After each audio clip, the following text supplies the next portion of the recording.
What was your experience like in terms of inspiration and mentoring and people that you looked up to that you could see, that you could say in your early years, this is something that intrigues me. This is someone that I want to emulate. This is someone that inspires me to do something bigger and better.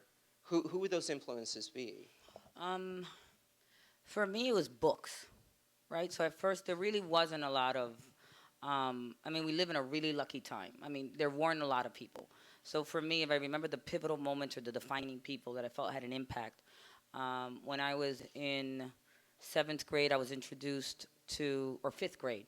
I'll never forget. I had a teacher who told me about Maya Angelou, and I read "I Know Why the Caged Bird Sings," and that was probably the pivotal book that taught me that wow, there's a world that's bigger than me and a framework that I don't even understand. And I think it was even more influential because it was an African American story, and that was really foreign to me. And I found a lot of inspiration in that. There's somebody that can overcome some really terrible things and be so successful. That was one moment, and then it has always been. Um, Luck is the wrong word, but the Lord does look after children and fools, and and I have been extraordinarily blessed because at every point in my life where things could have gone in a lot of different directions. I grew up with a lot of people that went through different directions, but for the most part, and I'm still lifelong friends with those people. I grew up with like a framework of 5 or 6 friends that we all grew up in the same block, all with Latino parents, either Dominican, Cuban, Ecuadoriano, and we were all like we all ate different food depending on whose house we were. We would hang out together, but it was always clear that we were going to school. We were the crew that went to school. So even though there was a crew that wasn't doing that, they always knew that we were the crew that went to school. So, because we grew up during it was during the crack epidemic, was really where I was coming of age. And there was a lot of really bad activity going on, yet, even the drug dealers you knew. And they knew you, and they knew, deja esa muchacha quieta, que esa muchacha es seria y está estudiando.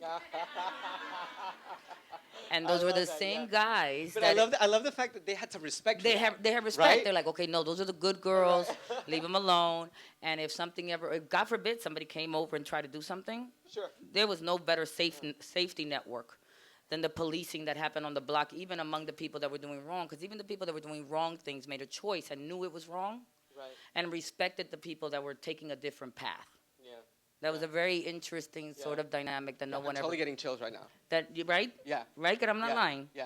Right, it was crazy. Right, and even to this day, like there's one guy that survived that whole trajectory. Quedó uno. And I always laugh because everybody went to jail and died, like, like that. Right. That's the lifeline. And this guy is just, his resilience is amazing, right? But I say hello, he gives me a hug, and it's like, why? And my son is like, I would love to see that. Why are you hugging this crackhead? Yeah, but I love him. I grew up with him. I have a respect for him. He knows what I do. I know what he does. And I have respect for his longevity and for what he represents on the block. And everybody knows him, my dad, my mom. And I'm telling you, this is like true stuff. I love him because when my mom comes home from Costco with 20 things, Señora, espérese. And he's high as hell, but he helps my mother upstairs with all her packages. Right. That's and ghetto it's okay love. Because we know him, right? You're like, it's okay, we know him. That's it, we know him. That's ghetto love. And I've always said that in this business, we're the most fortunate. And I've always said this, that sometimes we think that our background creates a disadvantage, but it's actually a strength. Because what happens is, I can have a meeting with a CEO and have a conversation on a business framework, and I could talk to my man. Sure. And have that same conversation, and I could learn something from him, and I can see in his eyes that here for the grace of God stand I. And because of that, I think that I have a level, humanity maybe is the word to use, also humbling, because I could never get bigger than anything, because I know that here but for the grace of God could be I. And I think the only difference between me and maybe other folks is that I know that I could have been that guy, but I can also be the CEO if I choose to be.